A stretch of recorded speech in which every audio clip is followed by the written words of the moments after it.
any of you viewers out there are experience the severe damage to our annual tomato garden crop that we've had for years now, then you know exactly what prompted me to try and find a practical solution for protecting just a section of our garden so that we can at least enjoy some of them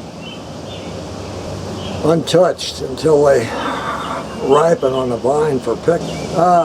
You know, the past several years were probably the worst, with approximately 80–90% of early crop completely ruined or carried off to be eaten elsewhere. And so this lightweight protective enclosure I built was a wintertime project in my garage, with the idea that foremost being practical and easy to assemble and disassemble and that stuff. I also have an easy access to the plants with a removable top and side and so forth for picking tomatoes. Now, the 5 disassembled sections store nicely together up against the garage wall with a minimum of space required to store them. It really, it's really convenient. The overall dimensions are 51×93, with the sides and the top are all 48 inches wide, or high I should say, using mostly all 1x2s with 2x4 blocks to reinforce the corners, and minimal weight added. I use 48-inch width, half-inch galvanized wire mesh, or hardware cloth, whatever you want to call it, available at all hardware stores, to cover my sides and top. So having all 48 width dimensions, this means a perfect fit with minimal trimming when you go to staple it on.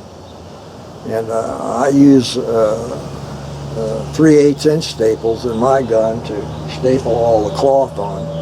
It's not a bad job. It's something to do in the wintertime, and I put it out in my garden, and it's wonderful to see nothing getting through. They can't get through the bricks on the bottom, and they can't eat through the hardware cloth, so whatever I raise in that enclosure is mine and my wife's for eating, and it really makes it nice. So I just thought I'd put it on film in case somebody else wants to try it, and good luck.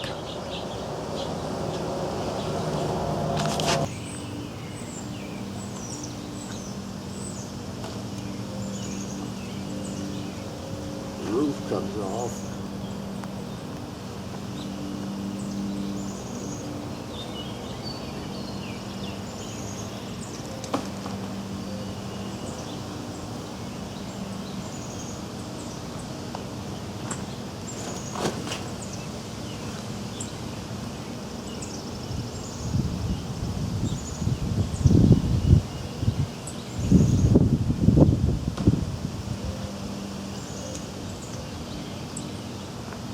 You then, of course, have got access to the tomatoes. And even though some of these could be a little riper, they are still ready to eat, and I'm ready to eat some for the first time this year.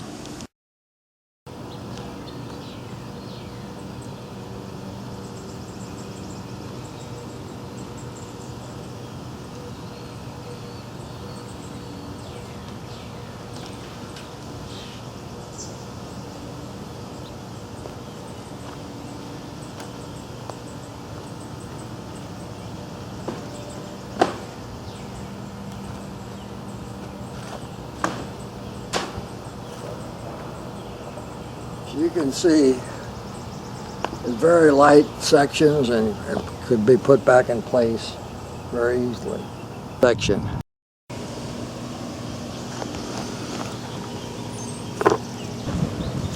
These could be let go a little bit longer, but I'm going to pick a few of them. I'm getting hungry for tomatoes. As you can see, plainly see, I'm going to be full of tomatoes in this enclosure. We're going to be untouched by all the varmints, ready to eat them and tear them to pieces like they do every year. Structure on a bed of bricks, as you can see, all the way around, so that squirrels can't tunnel underneath. And of course, I've got hardware cloth on everything else. The junctures of the removable side has got a receiving block here with a piece of copper tubing in each side, which lets the removable side pins that are in those blocks slide and interlock very easily without any effort. And there's no way it can move because this rod right here keeps it from moving out, the side from moving out. On the other two corners, I do have some wood screws put in there because I don't need to get in. I can reach everything inside of this by moving in here and stepping in and getting anything that I need and access to anything I need. So it works pretty good. This was made by me from more or less scrap lumber, furring strips, very inexpensive, which I put the necessary mounting blocks all the way around for the roof to sit on. You can probably see it right here. That's what the removable roof sits on. And the side, removable side, of course, is of course sits on the brick foundation, and the pins keep it from moving laterally, and this keeps it from moving out. And the whole structure has got 4 pins, which you can see they're 5/16" rods, about a foot long, which I just push down in through the holes in the bricks and put the retaining clip on there so that it don't move anyway. There's one over there. There's 4 of them, one on each corner. Works very easy and very good. So when you put these sides on and screw them together, why, on those corners, there's no lateral movement of any kind. Very, very firm once you get it together.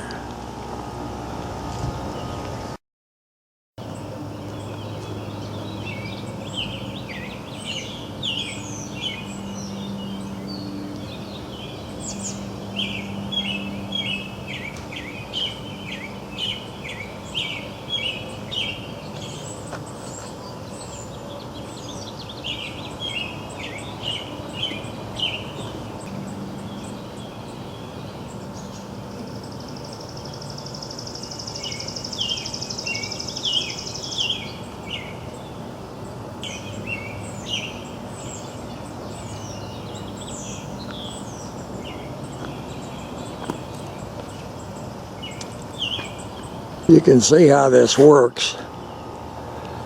All this, there's a pin and a receiving hole that it slips right down in there, see? And once it's locked, it can't move in any direction. This pin, this rod keeps it from moving out, stays in one place. And this corner, of course, is the same thing. You can see how the pin works. Slips right in there. Very neat and tight joint. And it's very light and easy. I put handles all along. I would have only needed 2, but I put on each corner too.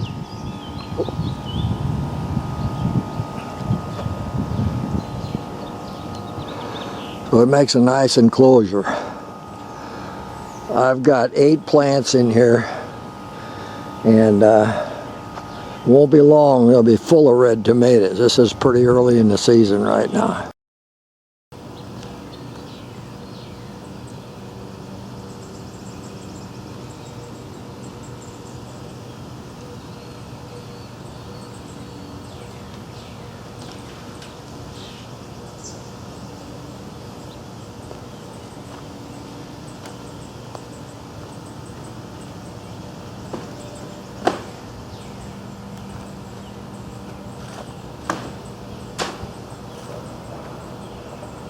You can see it's very light sections and could be put back in place very easily. And there you have it. I'll walk around the bottom perimeter and show you. It's a raised bed on landscape timbers with a brick foundation in terms of what this rests on. Keep it level and keep them from moving because of the pins that I've got placed. They're easily removable. And I'm protected, and will be the rest of the growing season, for at least this section. You can see when I came out here this morning to take this film, there was about 3 or 4 squirrels there.